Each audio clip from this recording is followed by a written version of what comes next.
Әйел адам түсінде таң немесе асыр намаздың азанын естісе, жақын арада оның балалары отбасылы болатындығының белгісі.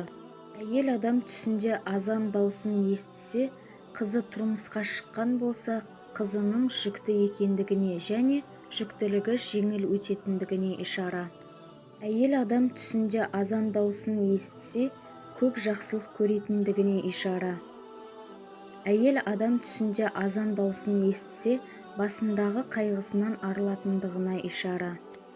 Әйел адам биік орында тұрып азан шақырса, қажылыққа баратындығына ишара. Бойдақ қыз түсінде азан шақырып жатса, жоғары лауазымға ие болатындығына ишара. Бойдақ қыз түсінде биік жерде тұрып азан шақырып жатса, онда өтірік айтпайтындығына ишара. Бойдақ қыз азан даусын естіп намазға тұрса, қажылыққа баратындығына ишара.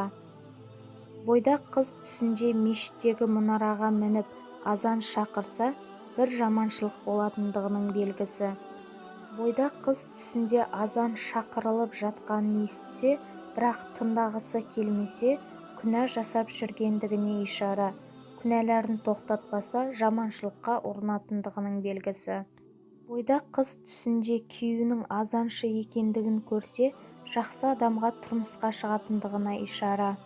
Бойдақ қыз түсінде ақшам намаздың азанын естісе, бай болатындығына ишара. Бойдақ қыз түсінде таң намаздың азанын естісе, алға қойған мақсаттарына жететіндігіне ишара.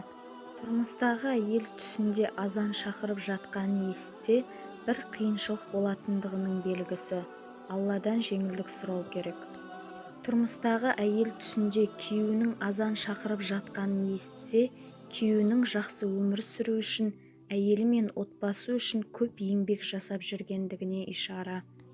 Тұрмыстағы әйел азан шақырып жатқанын естіп дәрет алуға барса, ол әйелдің салихалы екендігіне ишара. Тұрмыстағы әйел түсінде баласының азан шақырып жатқанын естісе, ол әйелдің болашағы жарқын болатындығына ишара.